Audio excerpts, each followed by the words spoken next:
Bom dia a todas, bom dia a todos. Um lindo domingo ensolarado, né?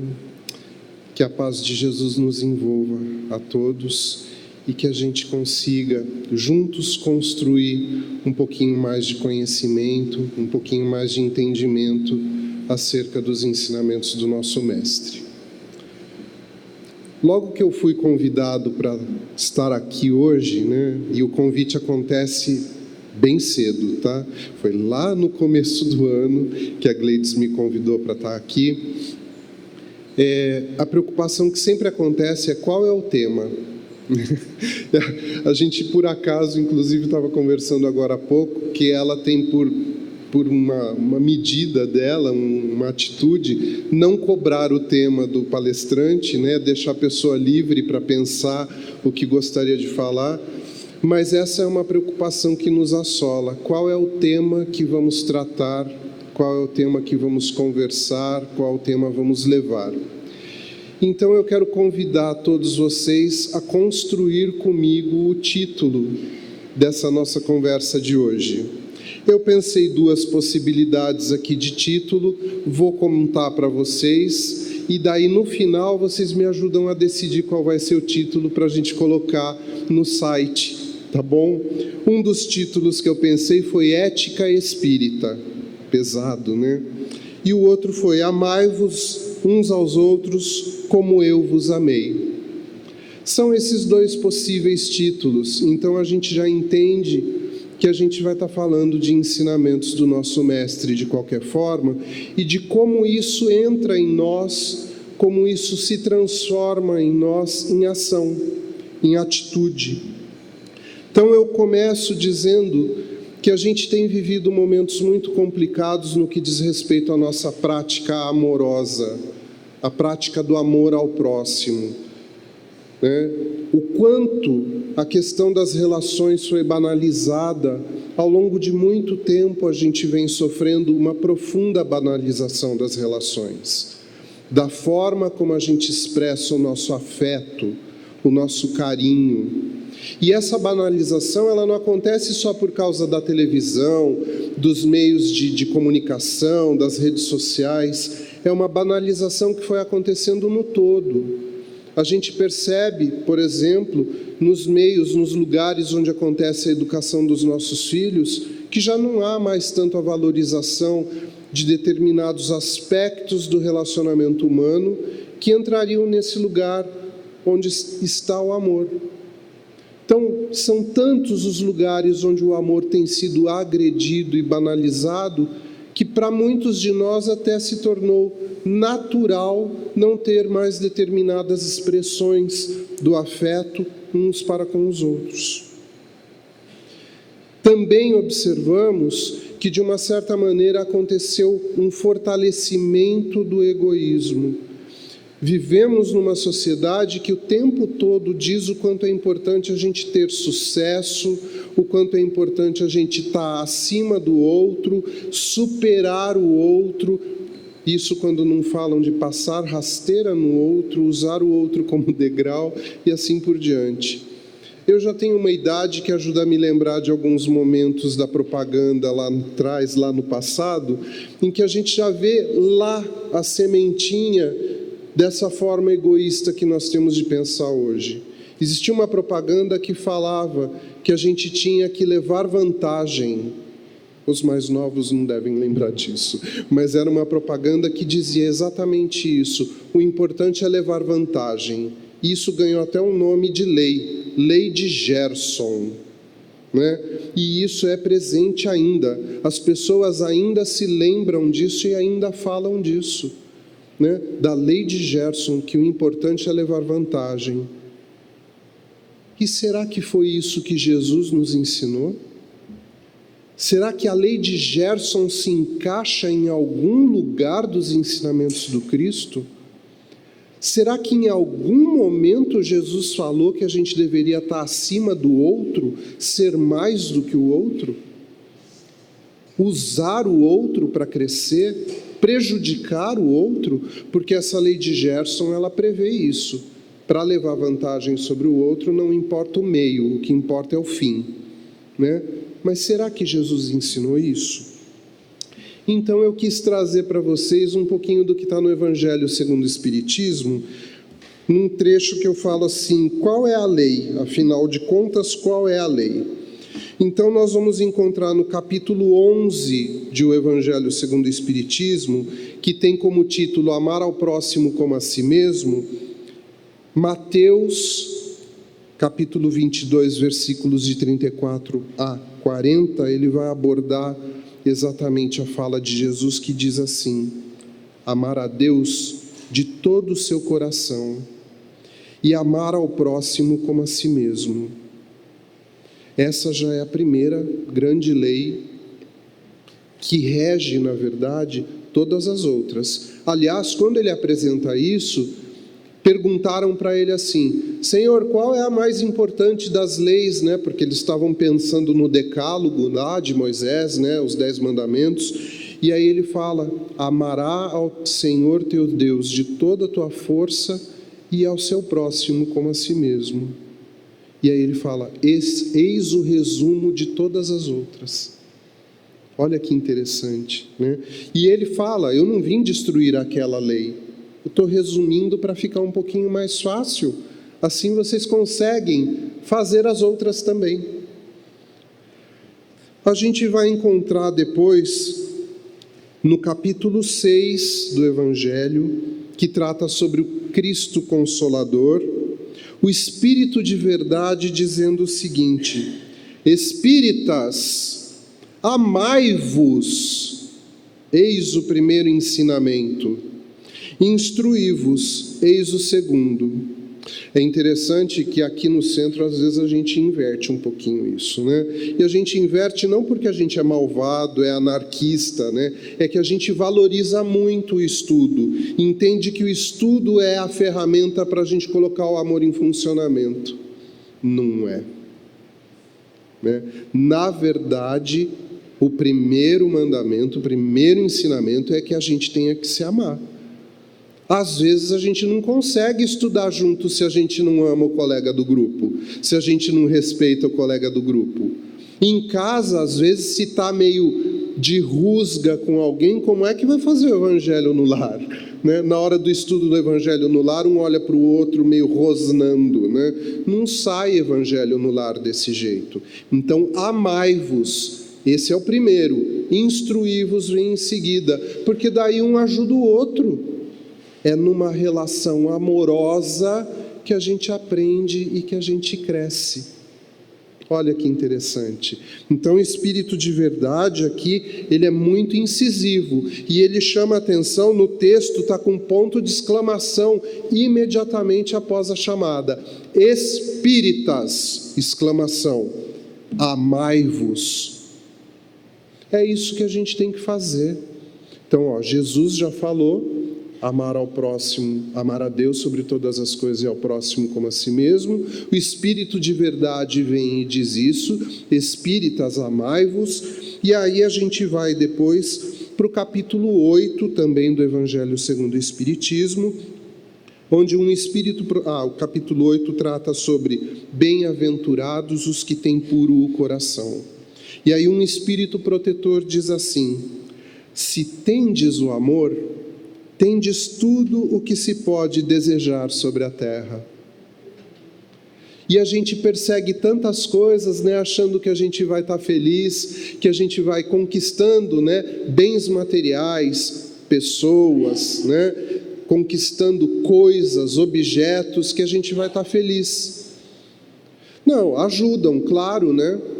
Claro que ajuda ao nosso conforto, ajuda ao nosso bem-estar, à nossa saúde. Tudo que a gente vai conquistando e estar no mundo material faz parte desse mecanismo, né? Propõe esse mecanismo, na verdade, mas ele deixa muito claro: se tendes amor, tende tudo que se pode desejar sobre a terra.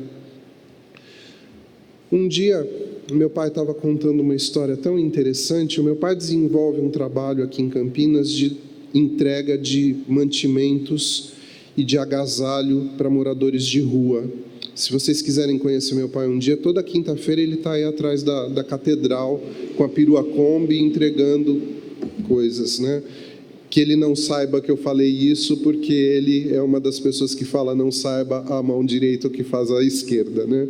Mas como eu não sou a mão dele, então eu estou contando.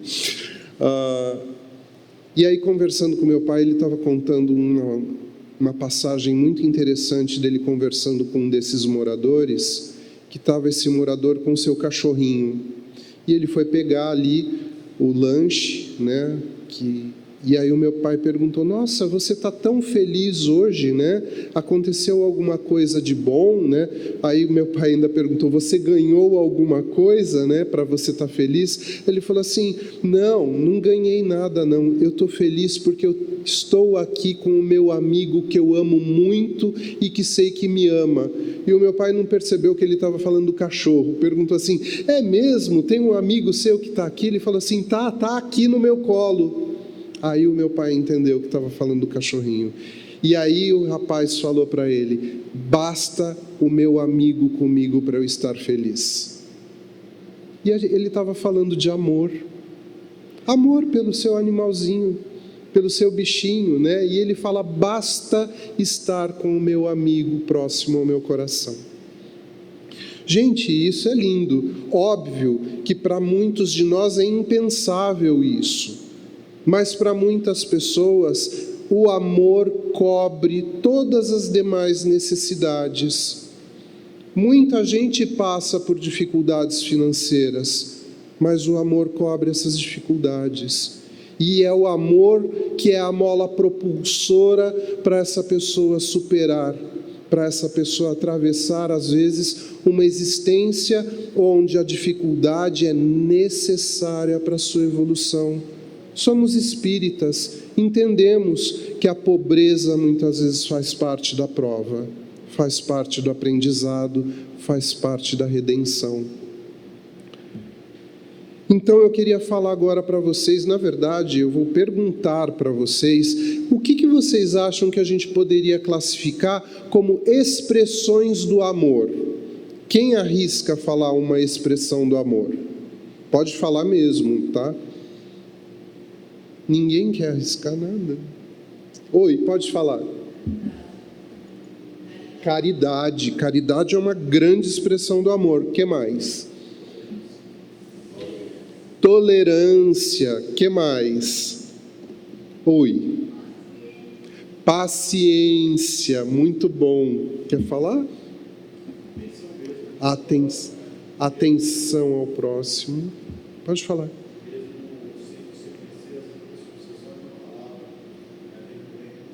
Acolhimento, né? Então, olha, carinho, cuidado, acolhimento, aceitação. Às vezes a gente deixa passar batido, até eu estava deixando passar batido aqui a aceitação, eu tive que marcar a caneta depois, né? Então, tudo isso são expressões do amor ao próximo, mas tem uma expressão do amor ao próximo que em tempos atuais ficou de lado. Ficou caidinho lá no canto, lá na estante, de vez em quando a gente vai lá, tira o pó, né? Mas continua deixando lá, e que eu queria alertar que a gente precisa, principalmente na atualidade, colocar mais em prática. Isso se perdeu. Nas redes sociais, então, nem se fala, porque é um lugar que parece que a gente está autorizado a fazer umas coisas, né? Que a gente não foi educado para fazer, não, mas a gente faz, né? O respeito ao próximo. O respeito, né? E a gente conseguiu botar isso de lado. Olha que interessante, né? A gente quer tanto ser respeitado, né? Mas a gente esquece de fazer o uso disso na contrapartida, né? E aí eu vou falar com vocês agora um pouquinho sobre as distorções do amor, porque a melhor forma da gente entender onde a gente está precisando melhorar é quando a gente observa onde a gente está errando. Então, olha só que legal. Eu gosto muito de lembrar isso, né? O Pereira é químico, né? Então, ele é químico, né? Você não trabalhava na área de química? Farmácia, alguma coisa assim? Não, eu achava que sim. Tudo que eu aprendi, que eu lembro ainda de química, O que eu lembro ainda, eu lembro porque eu errava na prova. As coisas que eu acertava, eu não lembro mais, né? E muitas coisas na vida da gente que a gente grava porque errou, não porque acertou, né? Porque quando a gente erra, aquilo pesa, aquilo ganha um outro valor, ganha uma outra necessidade, fica num outro lugar de nós. O acerto nem sempre fica gravado, mas o erro nos suscita a estudar mais, a melhorar aquilo que a gente não entendeu. Então eu vou falar um pouquinho das distorções. E eu vou começar a falar das distorções dizendo aqui: por que será que as pessoas divergem no entendimento e nos ideais? E quando a gente fala de divergência, vamos pensar em divergências lá desde cedo, né? O meu coleguinha, quando eu era criança, a gente estava no parquinho, ele me chamava para brincar. Oi, vamos brincar? Vamos. Do que a gente vai brincar? Eu quero brincar de pega-pega. Eu falava, mas eu quero brincar de esconde-esconde. Pronto, divergência. Né? E as pessoas divergem desde pequenas. E isso vem acompanhando, né? Se alguém aqui falar que não vive em divergência, desculpe, mentira. Já estamos divergindo, percebem? Todo mundo passa por algum tipo de divergência. Hoje tem gente pensando assim, vou chegar em casa e vou fazer uma lasanha, mas de repente você chega em casa, o seu marido ou a sua mulher, para sua surpresa, já fez macarronada. Pronto, divergência, né? Então, são coisas pequenas, mas que mostram que a gente diverge, às vezes, em coisas simples, mas também em coisas mais complexas. Por que isso acontece? Porque nós somos seres ainda numa condição de pouca evolução. Como assim, Halmer? Nosso planeta está ainda no segundo degrauzinho da escala evolutiva. É um planeta de expiação e provas. Então não é possível que nós encarnados aqui sejamos tão melhores do que a condição geral do nosso planeta. Então somos espíritos aprendizes ainda. A gente não está ainda naquela condição que a gente gostaria de estar, que a gente sonha estar, né? Então, somos espíritos que carecem de desenvolvimento moral ainda, aquilo que separa efetivamente o bem do mal. E às vezes a gente acha que coisas muito pequenas são tão ruins para mim e vão me prejudicar tanto que me levam a discutir com alguém por causa de uma coisinha desse tamanho. Então está aí a prova de que a gente tem muito caminho ainda a percorrer até chegar onde a gente acha que já deveria estar. Categorizar os diferentes entendimentos e ideias, discriminar os outros por conta das diferentes interpretações, é assumir o lugar da ignorância. Então, quando a gente julga o outro e acha que a gente entende melhor do que o outro algumas coisas, a gente está dando a prova da nossa ignorância, né? Que interessante, é o oposto do que a gente pensa, né? Então, eu me lembro nesse momento, outra história para contar, eu estou quase que entregando para vocês como eu sou velhinho, né? Quando eu entrei para a escola, para o período de alfabetização e tudo isso, na escola ainda era um hábito da professora chegar com a régua e bater na mão esquerda do aluno que tentava escrever com a mão esquerda. Eu sou canhoto. Então, vocês não imaginam quanta reguada eu levei na minha mão esquerda.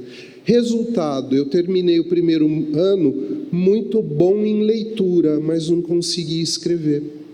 Então, tinha ditado, a professora fazia ditado e eu não escrevia nada. Eu passei para o segundo ano sem saber escrever. Sabia ler, mas não sabia escrever, porque a minha mão direita não funcionava para a escrita. Halmer, por que você está contando essa história?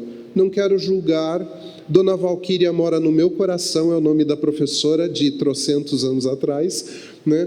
Mas, né, ela revelou a ignorância dela no momento em que ela pegava uma régua e batia na mão de um aluno que queria escrever com a mão esquerda. Foi ignorância. Ela ignorava uma coisa muito simples, que há uma parte do cérebro de uma pessoa que rege o lado esquerdo e rege o lado direito, e que para algumas pessoas é mais forte a regência do lado esquerdo do que do lado direito. Ela ignorava isso. Então, por isso, ela vinha e batia com a régua na mão de um aluno como eu. Halmer, você é traumatizado por isso, você está contando essa história. Não, a gente conta da nossa história para exemplificar. Como eu disse, ela mora no meu coração. Aliás, depois de muitos anos, encontrei com ela uma vez na rua e ela se lembrou de mim. Olha que interessante, gente. Quando uma professora ama os alunos, ela lembra deles, né? Então, ela lembrou, ou ela lembrou porque batia, né? Mas, enfim. Considerar-se mais ou menos do que os outros companheiros de jornada, sejam eles também encarnados ou desencarnados, significa que a gente ainda não compreendeu o conceito de coletividade. Por que eu estou falando agora de coletividade, né? Olha que interessante. Porque se a gente está falando da condição evolutiva do nosso planeta, do quanto a gente espera ser melhor, né? Que a gente esteja numa condição melhor em algum momento dessa nossa vida, dessa nossa presença nesse planeta, a gente está falando de uma situação coletiva. Não adianta, né, somente a Gleides ser um espírito evoluído e de muita luz, se todos nós ficamos segurando ela nessa condição aqui, nesse planetinha aqui de meu Deus, né, como algumas pessoas falam.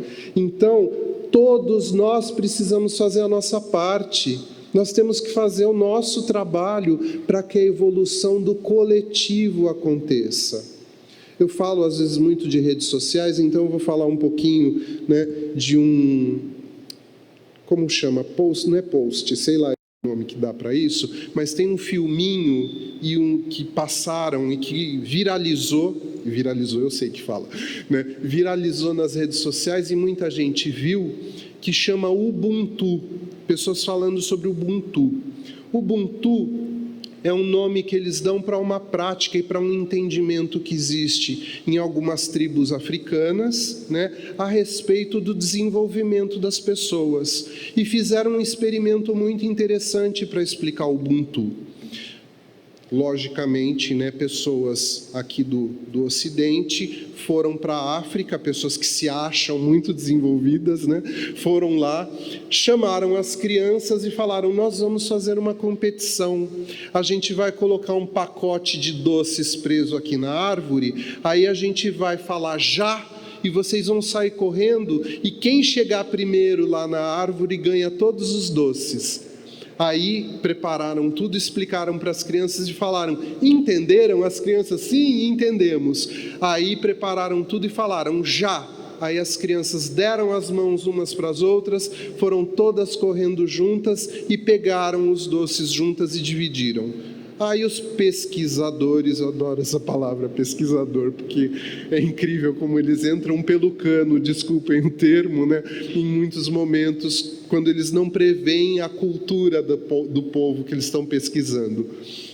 E aí perguntaram para as crianças: mas vocês não entenderam que era um que tinha que ganhar a corrida e ganhar todos os doces? Eles falaram assim: entendemos, mas para nós não existe como apenas um ganhar e os outros perderem.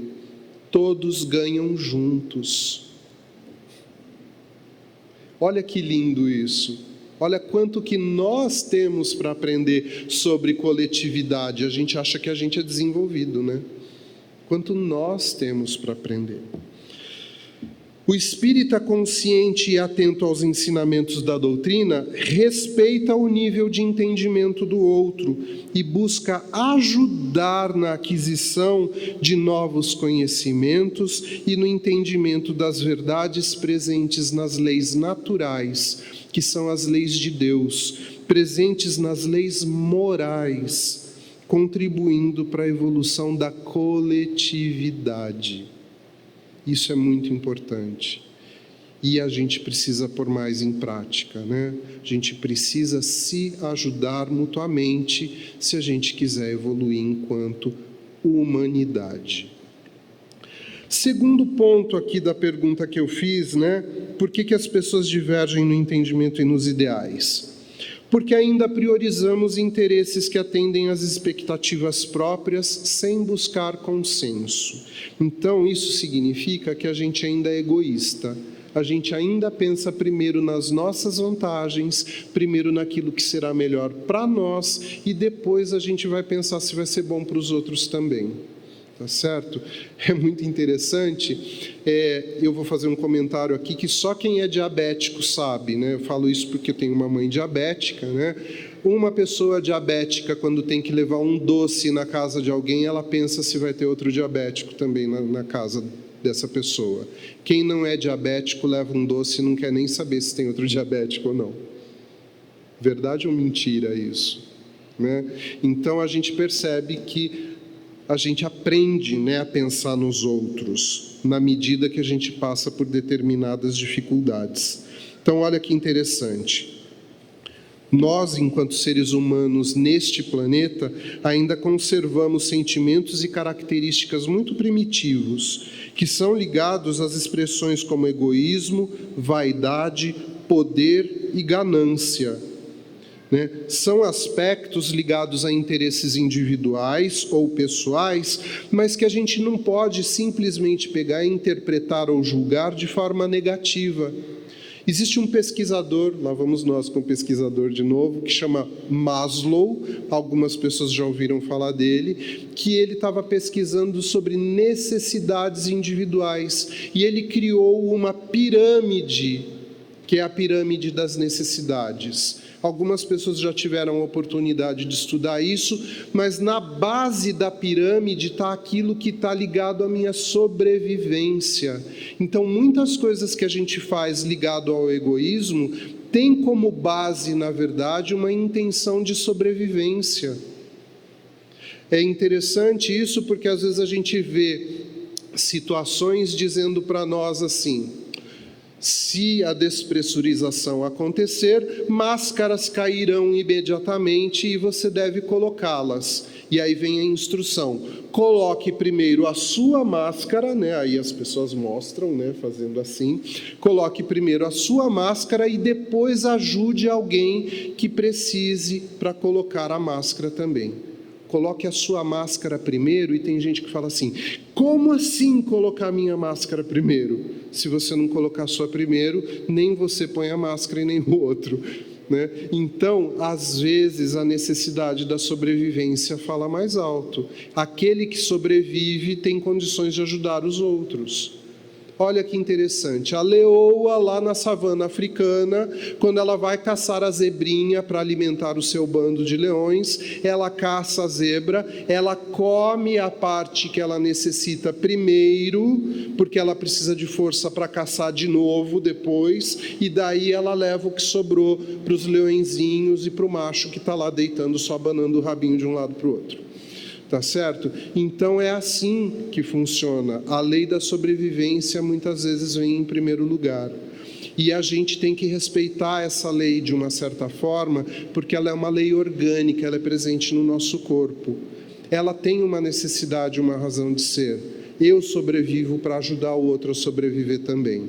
Então, eu estou falando isso para a gente não julgar esse lugar que a gente chama de lugar pequeno do ser humano ainda. Bom, então a gente faz coisas para assegurar a nossa sobrevivência do nosso grupo familiar.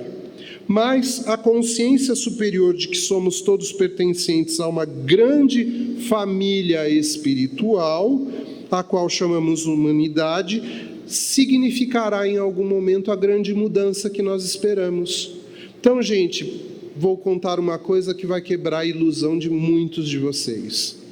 Não é cometa, não é planeta chupão, não é a chegada de um espírito mega super ultra blaster evoluído, tá certo? Encarnando aqui no planeta, que vai fazer o nosso planeta deixar de ser de expiação e provas e passar para a regeneração. É o seu trabalho individual que vai fazer isso. É o meu trabalho individual que vai fazer isso.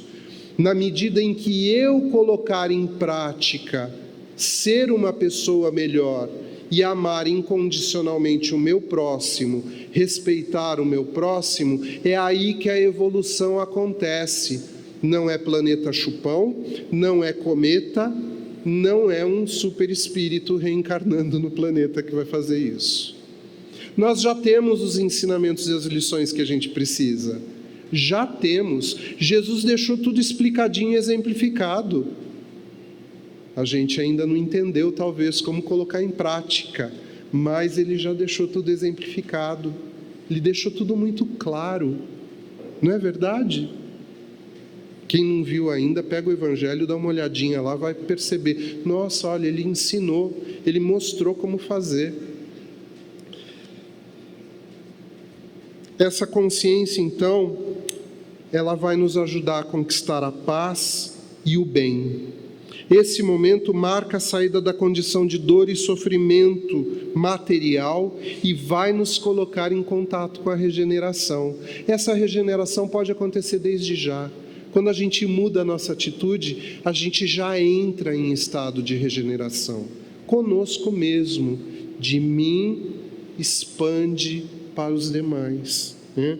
Então, esses interesses se voltarão efetivamente para a qualidade das relações e dos vínculos. Olha, a gente falando de novo do relacionamento das pessoas.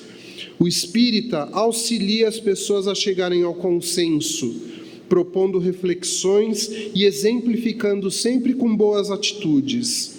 O espírita deve buscar o exemplo de humildade do Cristo, que não impôs a ninguém que o seguisse. Jesus não impunha, ele convidava. Olha que interessante. Então tem aquela passagem do jovem rico que chega para Jesus e fala assim: Senhor, Senhor, como posso fazer para aprender, né, para ser uma pessoa melhor? Jesus olha para ele e fala assim: vai lá, vende tudo que você tem, vem e me segue. Aí o jovem pega, fica entristecido, sai cabisbaixo, né? E aí Jesus olha para os discípulos e fala assim: olha só, gente, que difícil, né?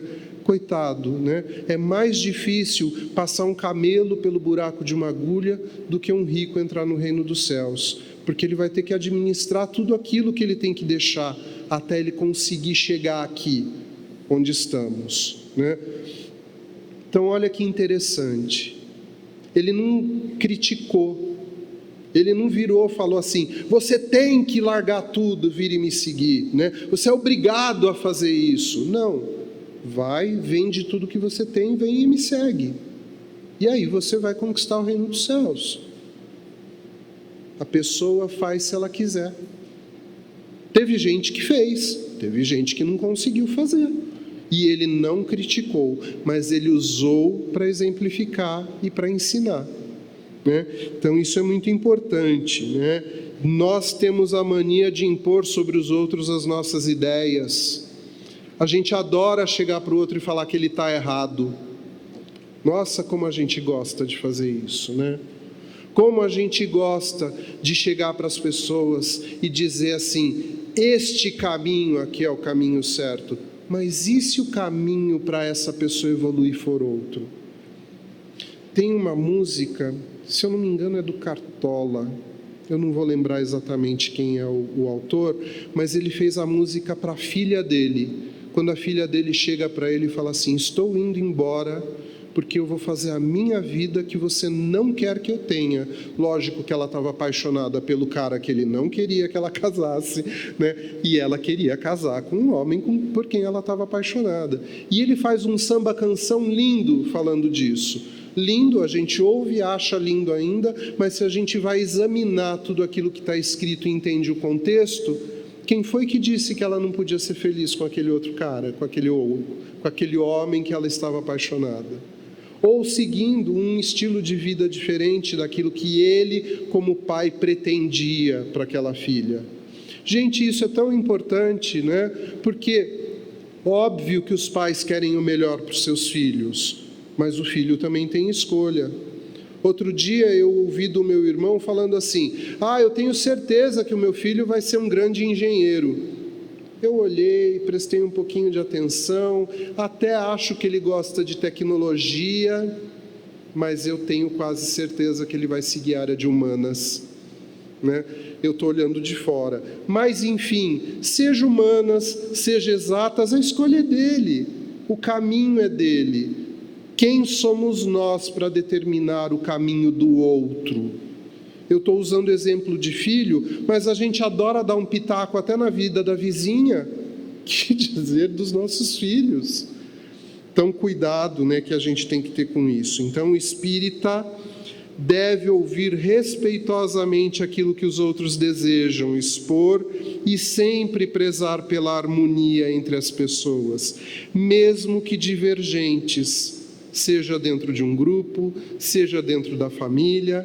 Se o espírita estiver enganado, se ele estiver errado, e às vezes a gente está, porque a gente não é perfeito, né? Ele deve humildemente acolher as ideias e propostas dos demais.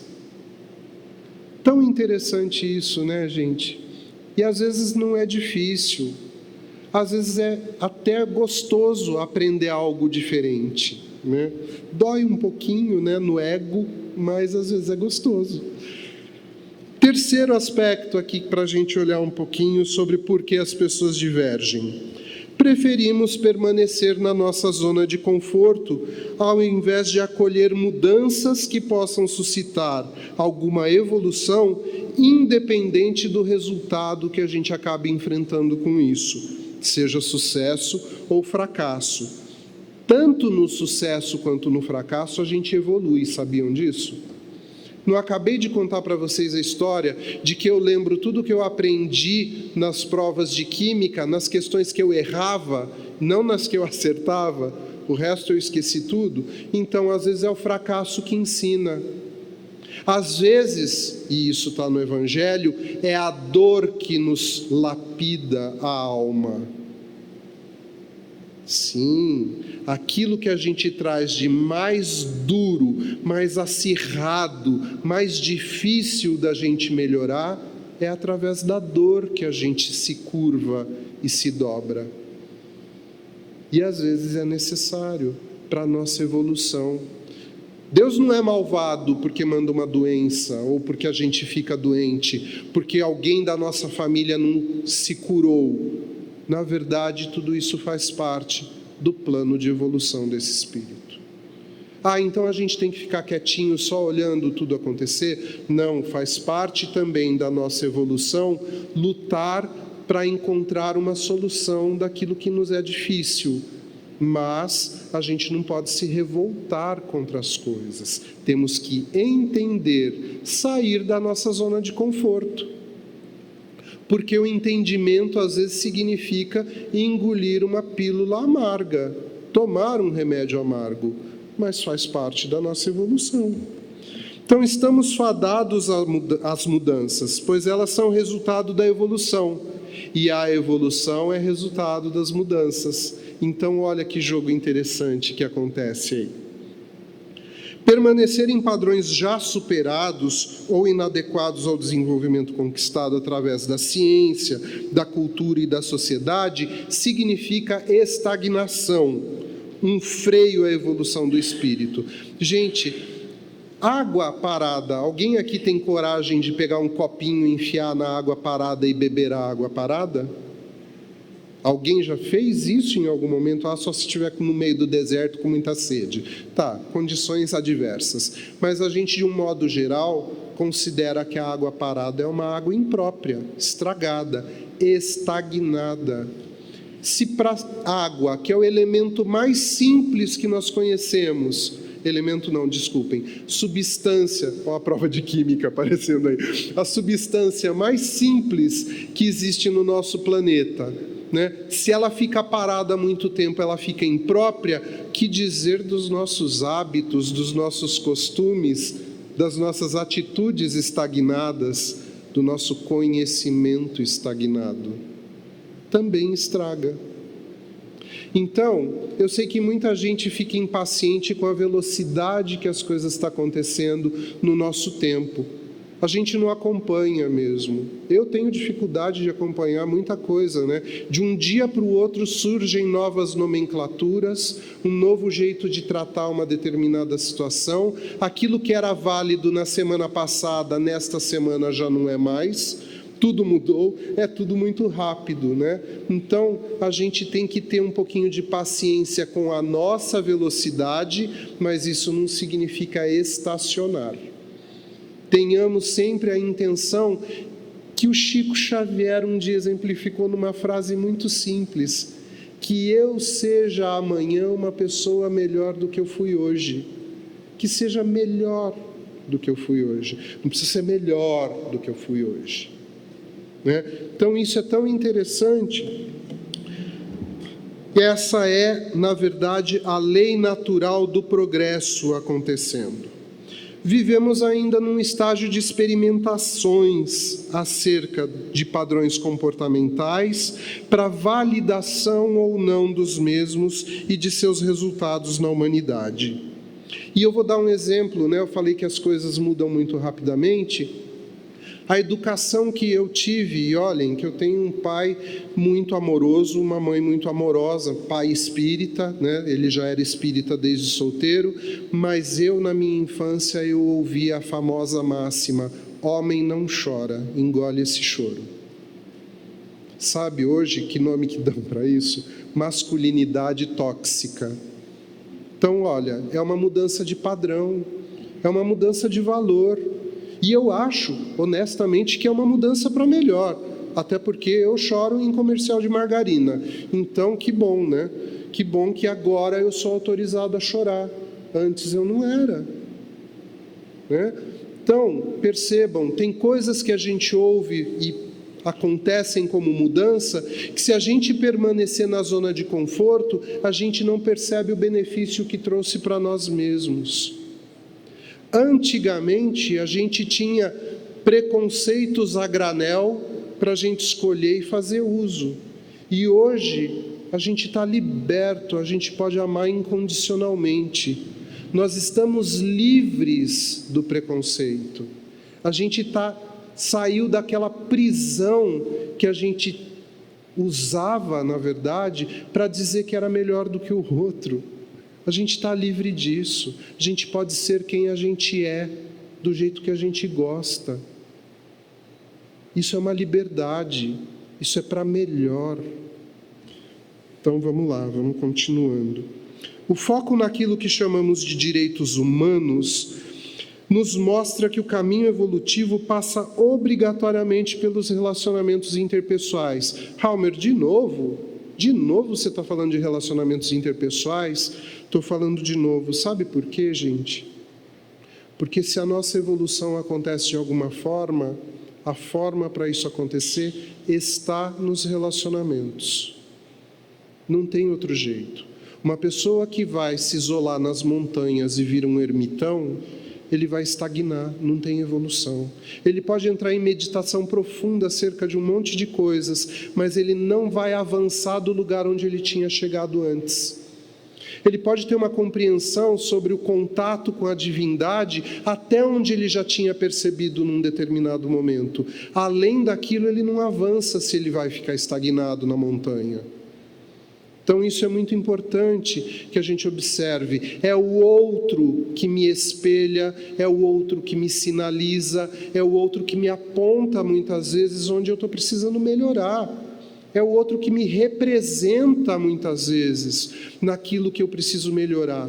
Quantas vezes alguém não chegou para mim, pegou a minha mão e falou assim: vamos lá, eu te ajudo a chegar onde você precisa. Desculpem a emoção. Então, acertos e erros são caminhos válidos para o desenvolvimento moral do espírito. É uma necessidade estar aberto para vivenciá-los, para o aprimoramento do nosso livre-arbítrio. Se a gente está aqui numa fase ainda de experimentação, a gente está aprendendo ainda a usar o livre-arbítrio e definir o que é certo e errado. É um aprendizado. Só temos condições de escolher entre certo e errado quando a gente experimenta o que dá certo e o que dá errado. Ou então, quando a gente troca com alguém que viveu a experiência. Olha a importância das relações aí novamente. Então, quando a Gleides me conta uma experiência que ela viveu, que deu certo, eu falo assim: nossa, que legal. eu posso experimentar isso também. Quando ela me conta algo que deu errado e que eu estava pensando em fazer também, eu falo assim, opa, melhor eu repensar esse caminho, melhor eu repensar por onde eu vou, né? Então, olha essa importância das relações. Mas seja individualmente ou seja coletivamente, ou pela troca de conhecimentos acerca das experiências, nós estamos ainda num caminho de evolução. O espírita não se deixa estagnar, ele está constantemente se burilando e buscando ser uma pessoa melhor, especialmente nas relações com os outros, vivendo constante superação do passado. Gente, superar o passado é interessante, é uma palavra que a gente usa bastante, mas na hora de praticar, eu tenho certeza que muitos de nós dá aquela tropeçadinha, né? Superar o passado é realmente não pensar mais naquilo que aconteceu de ruim, mas eu acho que nós temos um lado boi em nós que faz que a gente fique ruminando coisas que aconteceram e que a gente acha que podia ser diferente. Ruminar significa que a gente não superou. Então, superar significa, passei por essa experiência, já entendi que eu me frustrei, que eu me machuquei, que eu sofri, vou seguir adiante e vou fazer diferente. A proposta é fazer diferente agora. Superar é isso, sair da estagnação. E isso implica superar desafetos, superar más condutas, porque todos nós temos também aquele lugarzinho da má conduta, superar prejuízos que praticamos aos outros, nos perdoar pelo mal que fizemos e perdoar o mal que nos foi feito. Perdoar a si próprio é fundamental, é o caminho do alto amor. Último aspecto que eu queria abordar no porquê será que a gente discorda uns dos outros, né? Porque somos apegados a paradigmas. O que são paradigmas? São leis, regras e valores que a gente segue, a gente aplica, mas a gente não tem a menor ideia de onde isso veio. A gente nunca parou para pensar do porquê que eu ajo assim, né? Muitas vezes estão associados à cultura de um grupo, de uma família, e que verdadeiramente não conhecemos a sua origem ou a sua verdade, né? Então, assim como a ciência material evolui em conhecimento, em tecnologia, por conta das necessidades humanas, as regras e padrões sociais também se modificam, conforme a necessidade expressa por grupos. Isso se dá desde que a humanidade existe no nosso planeta, e esse é um dos significados da evolução. Então, percebam, existem alguns aspectos que a gente pode usar como exemplo de paradigmas. Então, determinados tipos de linguagem que são muito únicas em determinados grupos, né? Então, as regras dessas linguagens, as expressões que existem nessas linguagens, vamos falar de linguagens coloquiais mesmo de alguns grupos, as pessoas continuam usando desde tempos primitivos e não sabem, por exemplo, de onde surgiu aquela expressão, né? Que nem a gente fala às vezes, aquela criança é cuspido, escarrado o pai. Não é cuspido, escarrado o pai, é esculpido, encarrar a cara do pai. Nossa, olha que diferente, hein?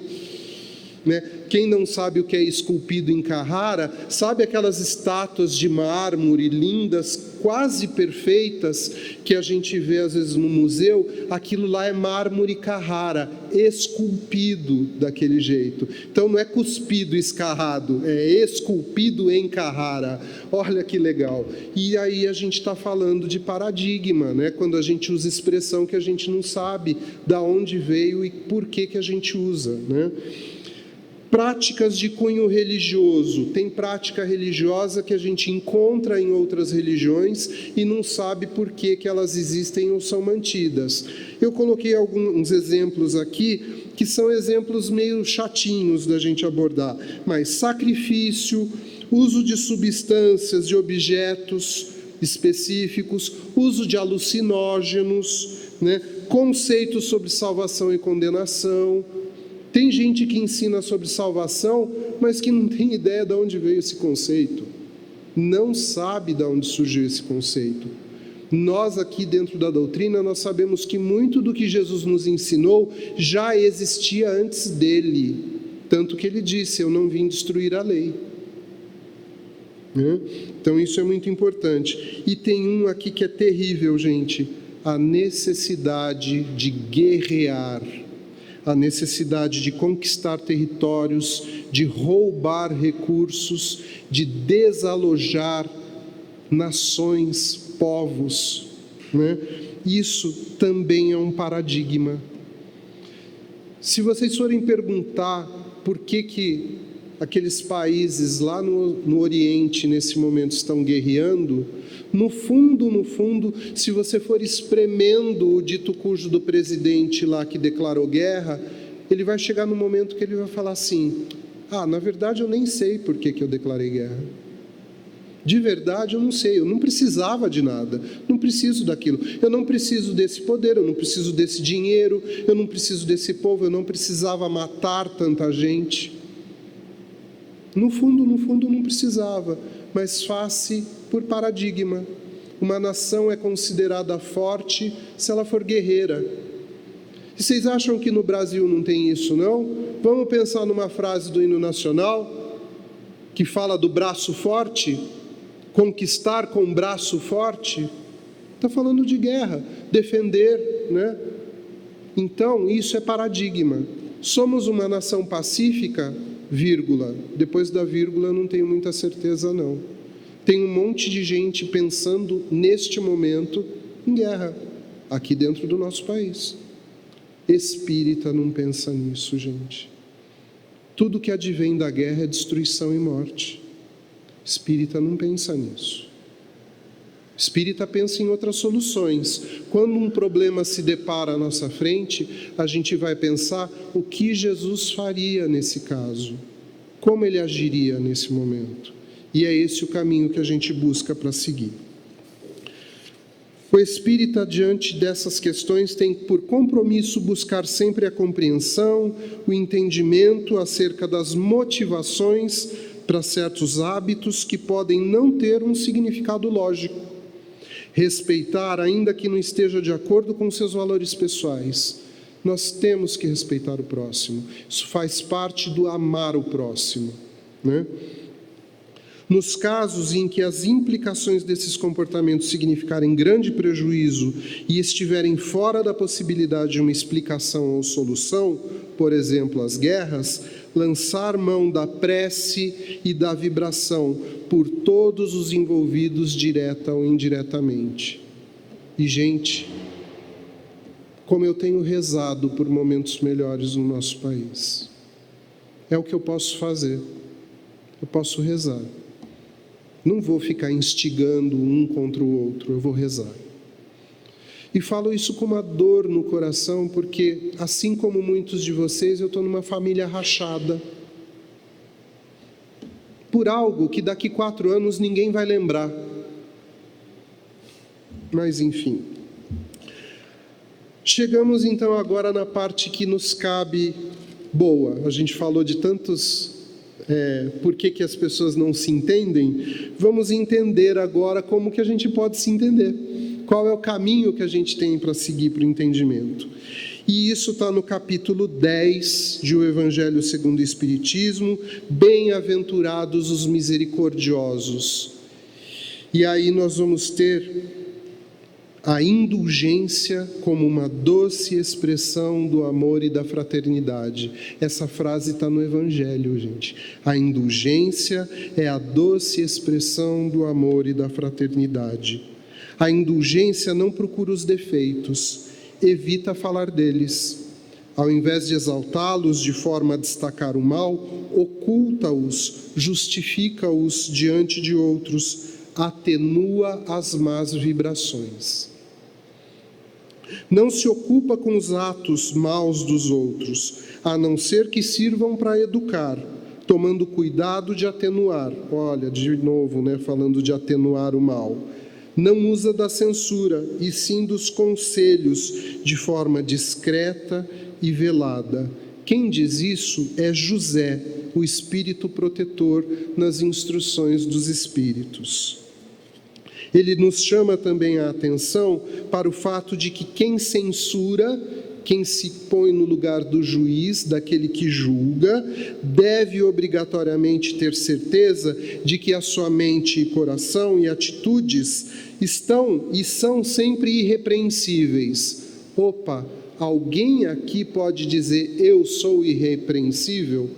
Eu sou o primeiro da fila a dizer que não, tá? Eu tenho um monte de coisa que eu preciso melhorar em mim. Então, como que eu posso julgar o outro? A gente cai naquela outra fala, né, que a gente aprendeu de Jesus, que ele diz assim, né, a pessoa aponta o cisco no olho do outro, mas não vê a trave que está na frente do próprio olhar.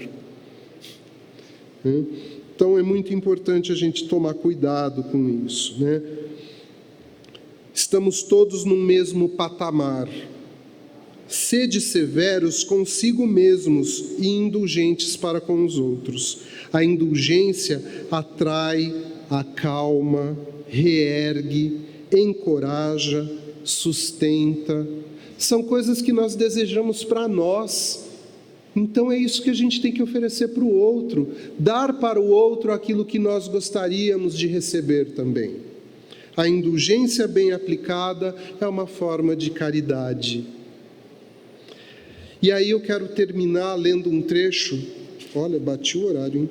Um trecho que é do livro O Homem de Bem, do Espírito Augusto, psicografado pelo Clayton Levi, que se chama Ética Divina. O homem de bem respeita os seus semelhantes, todos os direitos dados pelas leis da natureza, como quer que os seus também sejam respeitados. Em meio ao complexo universo dos relacionamentos humanos, questionas, muitas vezes, qual a melhor conduta a fim de não lesares e nem seres lesado. Para muitos, a solução do problema estaria restrita aos códigos da legislação humana, que, refletindo a imperfeição do homem, varia de conteúdo conforme o tempo e a cultura. O que é ilegal num determinado momento e lugar pode tornar-se legal noutra época e circunstância. Há, porém, uma ética divina, que se expressa na obra do Criador, cujo princípio se apoia na lei de amor, justiça e caridade. Gravada na consciência do ser, trazemos isso gravado em nós. Ela faculta a cada um, independentemente do tempo e do espaço, o senso de respeito aos direitos naturais de seus semelhantes, como medida necessária à própria harmonia interior. Por ser a essência da lei natural, revela-se como o próprio clima do universo. Esse era o recado, era a conversa, o bate-papo que eu queria trazer para vocês. E antes da gente encerrar, eu quero perguntar para vocês, que nome tem essa apresentação que eu fiz para vocês? Ética espírita ou amai-vos uns aos outros como eu vos amei? Quem acha que é a primeira? Por favor, levanta a mão. 5, 6. Quem acha que é a segunda, por favor?